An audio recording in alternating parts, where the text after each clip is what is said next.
Hello, everyone. Welcome to a new episode of Everything EPL. New week, holiday season, lots of games to go through.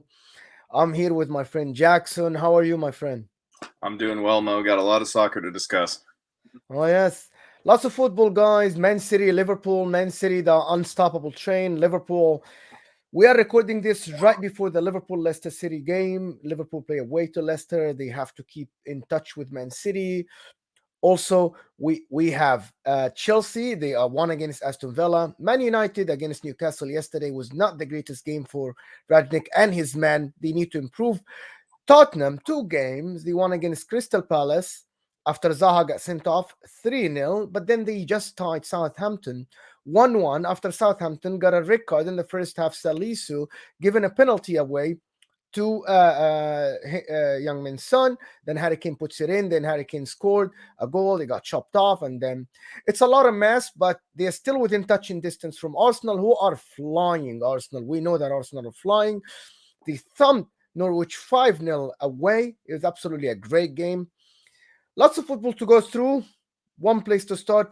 We'll talk a little bit about Man City against Leicester. It was a game that actually 4-0 in the first 20 minutes for Man City. It was Jackson, it was just a storm. Then the hmm second half, Leicester City came back 4-3. They had a chance to bring it back to 4-4 with that Albrighton chance, the cross, but they didn't take it. And then City, ruthless 6-3, unstoppable train. Tell me, is City going to ever lose again? Or people say they're going to drop point? I don't see it. I mean, it's really hard to say when they're in this current form. The one thing you could maybe say about them is sometimes, they don't keep as many clean sheets as you would think that they would. But as you know, just going forward, they're just an absolute force to be reckoned with. Like, who can stop them? Do you think? You talk about Liverpool and Chelsea. Yeah, on a good day they can beat them, but you think a lot of most of the times right now, if they were to play, they'd take the 3 points. City is just so dominant right now. Their players are so confident, and you see, especially in this game, just against Leicester, whenever they get the ball, you have runners darting forward on both sides, and it really confuses the defenders because they don't know who to mark. Because if you saw on the De Bruyne goal, what I really liked about that is Bernardo Silva made a great darting run, and he took the Leicester center back off of De Bruyne a little bit. De Bruyne saw that Vestergaard, right yeah. away, turned, and obviously had a great finish. It's just defenses don't know how to keep this City attack in check. Yes, I thought that Leicester City were absolutely awful in the first half. To be honest, it were absolutely terrible. It's Mhm. Brendan Rodgers came to the game unprepared, not knowing what to expect. Even though we watch the same City week in week out, and it's the same plan. So Yeah, there is. I know that people say City changed their plan. No, they don't. They have the ball. There is that far post cross all the time. Try to move you left and right. But anyway, I like to think that Arsenal. I know that Man City will play Brentford away tomorrow. Who says that Brentford cannot do something? Maybe they can. The stadium is hard to play on. So we'll see how it is. But I like to think that Arsenal in this form can actually get something out of City, especially when their game against Wolves got postponed. So they have time to prepare. Mhm. I think there might be an overthinking from Arteta going to the City game. Like sometimes managers, when they have time, they overthink Mhm. stuff. I don't want Arteta to do that. I want Arteta to play the same football that he's trying to play. His defense is doing great right now. Keep the same defense. I know that Rob Holding came in against Norwich, and then Ben White switched to the right side. I think Arsenal, I like to think that there is competitiveness in this game, especially Arsenal playing home at the Emirates. They can do something against the City. And it's not supposed to be City walking through this Arsenal team. I hope that something can happen. Do you think Arsenal can do something in that game after they're impressive? I know that we can't say that Arsenal against Norwich is something that is Mhm. expected, but you're expected to win against Norwich, but not 5-0 away. Yeah, and what I've been liking about this Arsenal side more and more every week, I'm seeing more confidence in the players. It's like players aren't, shying away from the ball anymore. They want the ball, they want to go forward, they want to make quick positive runs and passes. So it's very encouraging to see if you're an Arsenal fan. I think Arsenal on the attack definitely can pose some threats to City. Saka and Cancelo will be a really interesting matchup. The one thing where I think Arsenal's really going to struggle is just getting the ball into the City half, because I think in terms of the midfield, City has Arsenal clear on that, so it's going to be really hard for Arsenal, I think, to transition from defense to offense and get the ball in the attacking third. If they can do that, then we could definitely have a game on our plans. But I'm thinking that they may struggle to get out of their half.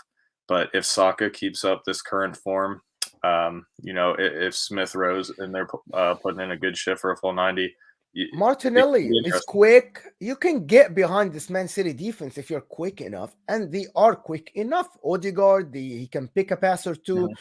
Who knows what's going to happen? But I want to go back to the Leicester game. So they play Liverpool in a bit. We want to talk about Liverpool. It's a must-win game for them to keep in touch with the City, even though they play City in the next 2 games. I think the next 3 games after the break. So are we seeing this Leicester City going to improve?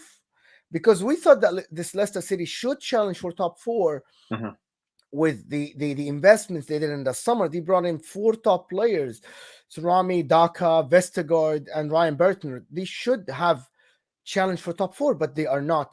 Are we going to see improvement, or is Brendan Rodgers' project is just done? I mean, I would hope we'd see improvement. I said we talk about this every week. The Leicester team sheet on paper looks fantastic. Just something's not quite there yet for them. I know it was 4-0 in 20 minutes against City. You take away those 2 pens, you wonder maybe what would have happened and maybe some more defensive organization right off the rip.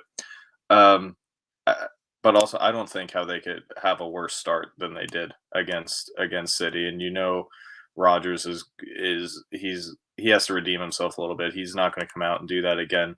Also, question for you, Mo: is Van Dyke back in the lineup after his sickness? I'm not sure. Actually, I can look up the lineup right now. It's actually, I think maybe Van Dyke is back. So we'll see how it is. I think Van Dyke, I'm looking it up right now at the moment, and it looks like Van Dyke is actually, he is born to start, I guess. He's actually might start. Rich here from, I was with Rich yesterday in a stream. He's a great guy. Go follow his channel. He's absolutely like a great with great content. But we want to talk about Liverpool, and I thought in the beginning of the season they actually had a great start. They kept in touch with City. I know that Chelsea were top, but they had this run games. But then suddenly we're talking about Liverpool not being on the same par with Man City. Do you see that, or do you still think that this Liverpool team is one of the not only title contender, but they can win the title practically? I absolutely do. I mean, you look at that; they're in such great form. It's almost hard to stop them. I think if you compare them directly to City probably has the edge. But it's almost like it's not really a big 6 anymore. It's a big 3, and like you said, sometimes it can be boring to go into a City game because the outcome.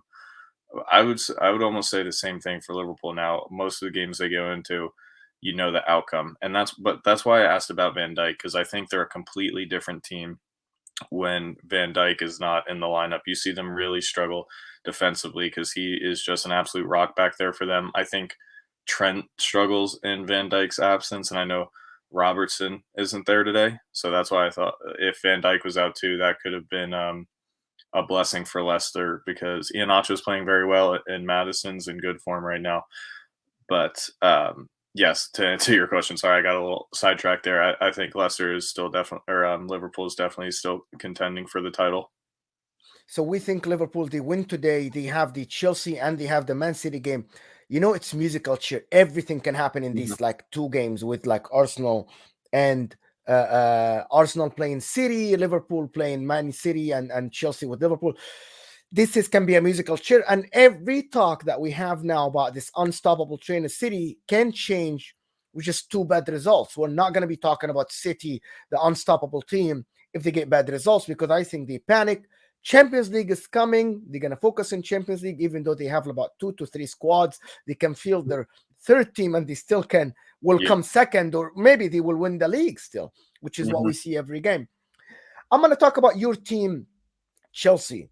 we saw a different Chelsea second half when Lukaku came in. Absolutely. I thought that Chelsea finally played to Lukaku's strength, playing to his feet inside the 18, and he sets up the play, and the cross is coming. Great goal, and absolutely great run, and it showed how good this Lukaku is when you play to his strength. Yeah, no, absolutely. I mean, I've been saying this for a little bit how the Chelsea system right now is so geared towards Lukaku because you get it out to those wing backs, or you get it out to your wide man and you're looking to cross it in. I think Pulisic and Havertz and Ziyech, they're great players, but they just can't play the role that Lukaku can. Because if you watch when he came in, if you watched him off the ball, he was really eager to get the ball. He was getting a little upset when he wasn't getting crosses because he's like, "Come on, like hit me." I got it. The other players weren't quite doing that just because that's not their strength. But you see Lukaku come in, absolutely change the game, and he's able to go shoulder to shoulder with these big prem defenders, which some people were worried about. Because if you look at his goal against Tyrone Mings tries to just put a little shoulder in, not nudge him off balance. Maybe like 7 out of 10 other prem strikers that he would have knocked him off, but Lukaku didn't even budge. Lukaku turned Tyrone Mings very easy for that Mhm. yellow card outside the Yeah. 18. This is why Lukaku is supposed to be there. It's to Exactly. play him to feet. He can turn players. Just do that. I know that Havertz, and as you said, they're not number 9. They're not Mhm. a big station number 9. Exactly. And then with Lukaku, what you saw right away in the second half is he has just such a physical presence that he was drawing 2 players to him when he came to check to the ball. So immediately that opens up space out on the wing, even if you don't use him, because he's drawing defenders out of position. They don't know how to deal with him when he gets the ball turns, as you saw against Tyrone Mings. He's very physical. He's a great hold up forward. So that was just, if he can stay healthy and get back in that lineup, Chelsea will be absolutely firing with him because the system is so geared for a player like Lukaku right now. Chelsea playing Brighton away. It's at Brighton. They won against Brentford 2-0. I never thought that Brighton were in doubt. They actually were in control the whole game. So this Brighton team, when they have the finishing ability, which is they don't have it often, like the Trossard goal and the Mope goal, they were Mhm. great. I think they can give any team trouble. I know that Graham Potter is one of the best managers in the league in terms of watching. He sets up his team really well. Do you think Chelsea might struggle against Brighton? Or if Lukaku is fit and Brighton, they try to hold the ball, play ball position, this is where we see the Lukaku, the counter-attacking Lukaku that we saw in that penalty at the end of the game. Yeah, I think it'll be tough because Chelsea is very possession oriented and so is Brighton. So it's gonna come down to who can break that, because sometimes Chelsea does look a little flustered maybe when they don't have complete control of the ball for long spells of time.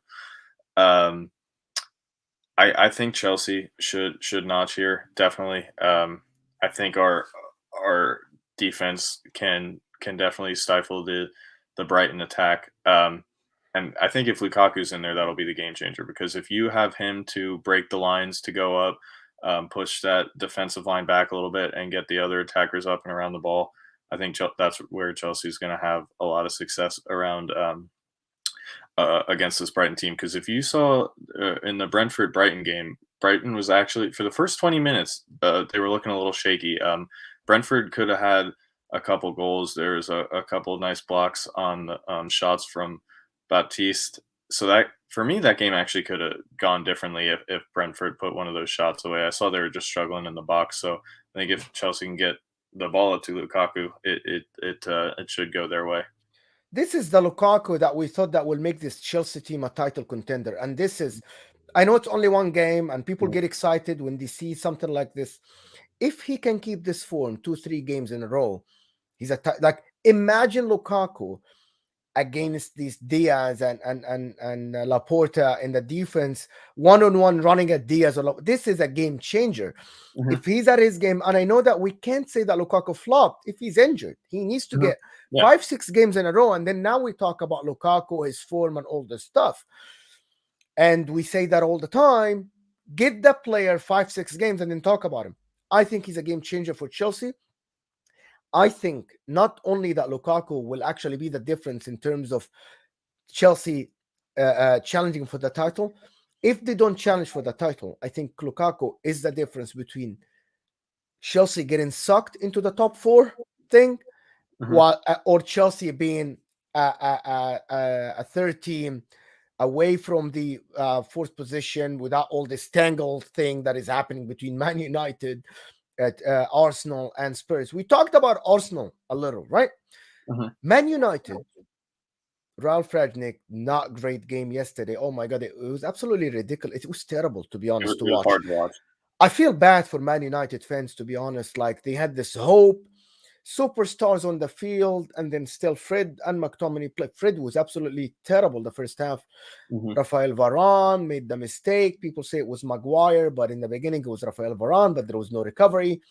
Do you think this Man United team will improve, or do you think this Man United team mentally they hit a block? I honestly, I think they might have hit a block because if you watch that game yesterday, in other games it was similar to that, but not nearly as bad. Yesterday was real bad. It was just a team full of individuals, and it wasn't really a team. You know what I mean? Everyone was just on a different page. Everyone was frustrated with each other. There was no cohesion in the side, and it was just tough to watch. And I think we have to be fair. Newcastle actually played very well yesterday, if we're being honest. But you know, Man U should always walk away with 3 points from that game easily, and it just didn't happen. Yes, it's Newcastle yesterday. Eddie Howe.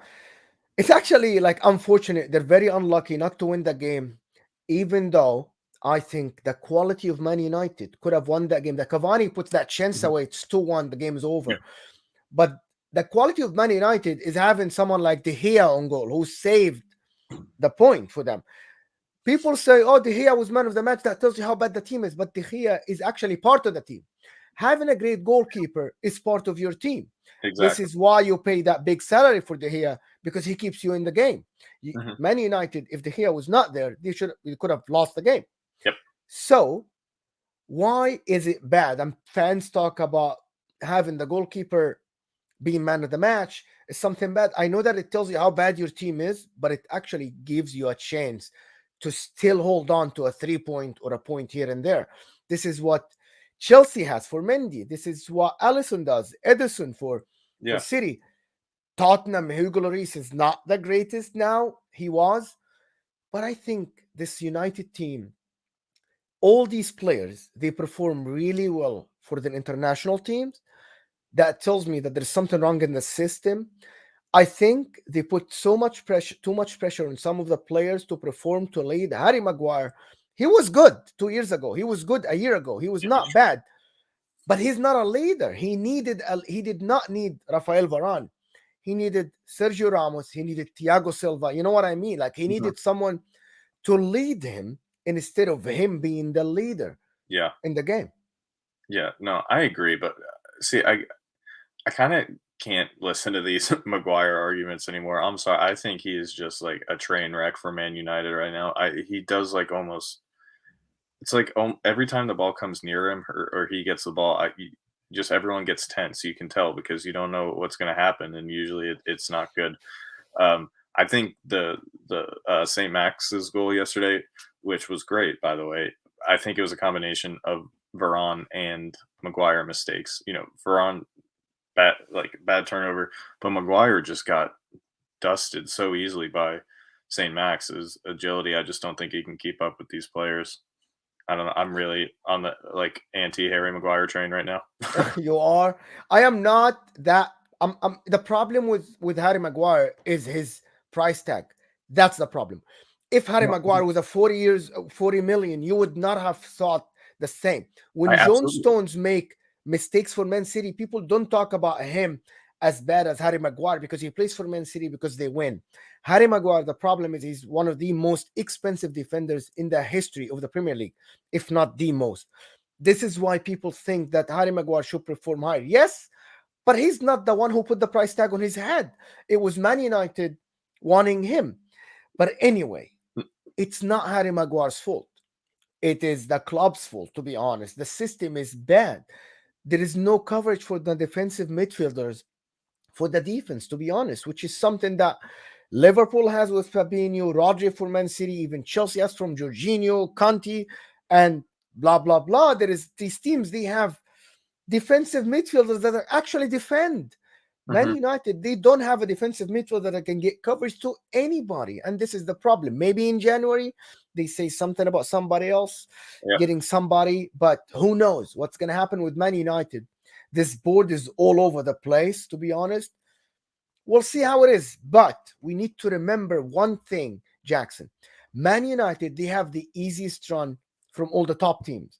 Burnley, Wolves, Aston Villa, and West Ham. Yes, West Ham won again today, but still, you're not playing City, Chelsea, like Arsenal are playing Tottenham. They are not. So they have Hmm. kind of an easier run before way later in March they play Man City. So this Man United team can put some points on the board. To be honest, these coming games can be the difference between the top four Man United or the top six Man United. I think this is where Man United put the points and maybe separate themselves a little bit, because we need to remember that they have games in hand. Yep. If they win them, they are just 1 point behind Arsenal. Who says they're gonna win them or they're not? But they can. On Hmm. paper, they should, and they have time to prepare. So it might happen, and we might not be talking about the awful Man United. We might be talking about the good Man United that is gonna make top four. Yeah. No, I would agree. I also want to just go back to my earlier point. I think they just need to start working as a team more. It was a bunch of individuals and egos out there. And like I said, you just can't have that, especially, turning into this point in the season. You need to have a solid foundation and understanding uh, within the team right when you walk out on the field. And right now, that's not the case. So I think that's what Ragnick has to work on. That's his big goal coming up. Yeah. Another top four contender, Spurs, Crystal Palace 3-0. A great game to watch, right? Mhm. But then they turn up today. First touch was terrible against Southampton. That I don't know. He like Antonio Conte substituted the two wing backs, Reguilon and Emerson Royale. Both of them were absolutely terrible. I know that Harry Kane scored a great goal, but it got chopped off because his shoulder was off, which is, I think, it was unfair, because you draw the line thicker a little bit, he's onside. But anyway, they were just not great. Hassan Hutel set up his team really well. Do we put this Tottenham team outside of the top four, or they are still in because they win their games in hand?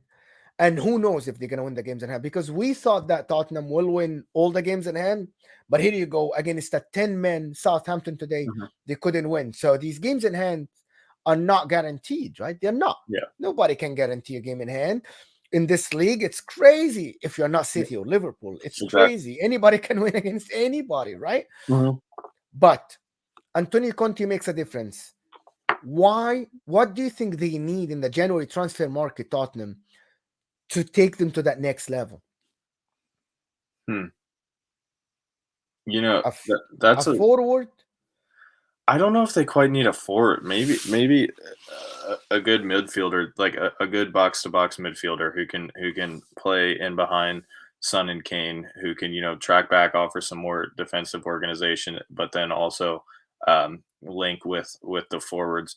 I think that's what they need because, like I said, I think we just agreed that unless you're City, every day, every game is a little unpredictable. You don't know what's going to happen. That's the prem.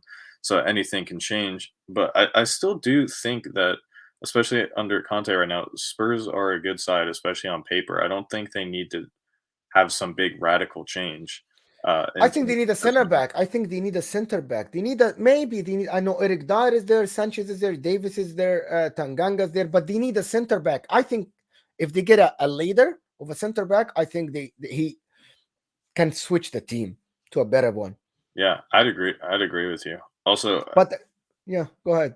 I was just going to say a player I always love to watch who's always a huge impact player for Spurs is Lucas Moura. Like you saw in the Crystal Palace game, that was just the Lucas Moura show. Basically, he almost single handedly won that game for Spurs. That was incredible. If you can get him consistently playing like that, that'd be So here insane. is the problem. Here's the problem. Spurs, Antonio Conte likes 3-5-2. And the problem is he needs two forwards, and you have Son and Kane. So the problem is he needs to switch to 3-4-3, which is sometimes he did it with Chelsea with Hazard and William and Pedro when he was there. But the problem is he likes 3-5-2, and Lucas Moura is a flat out winger. He can't be the midfielder. And this is why Dele Alli started today, and he was absolutely awful in the first half, and he was substituted. So they need the box-to-box midfielder that will get you goals and will always also defend. They don't have that. It was supposed to be Dele Alli and Ndombele. He's very attacking. Can he do that role? We don't know. But so as you said, they might need a midfielder and a center back. Is Daniel Levy going to get them this in January? I think this is going to make a difference in their season, to be honest. They play against Arsenal. They play against City. We'll see how they do, but I think Antonio Conte can get something out of these guys. What do we think about? I want to talk about Newcastle. Just a couple of words about Newcastle. Can Eddie Howe pull away from this relegation battle? It's going to be really tough now, just because last game Wilson and St. Max came off injured. Yeah. So depending on the length of their injury, that could be very tough, because as we know, the Newcastle defense is very, very bad, but they rely on those forwards to get the job done for them when they get the points. When you look at the games they get points out of, it's because one of those two is having himself a day. So if they're out for an extended period of time, that could be bad, unless the January transfer window completely saves them. If St. Max and Wilson, let's just say they're healthy and they get a couple good signings, I think they have a chance, but it's going to be very tough because some of the teams in front of them who are in the relegation battle have some games in hand on them. So it's not looking great for Eddie Howe, but I'm not saying it's completely undoable.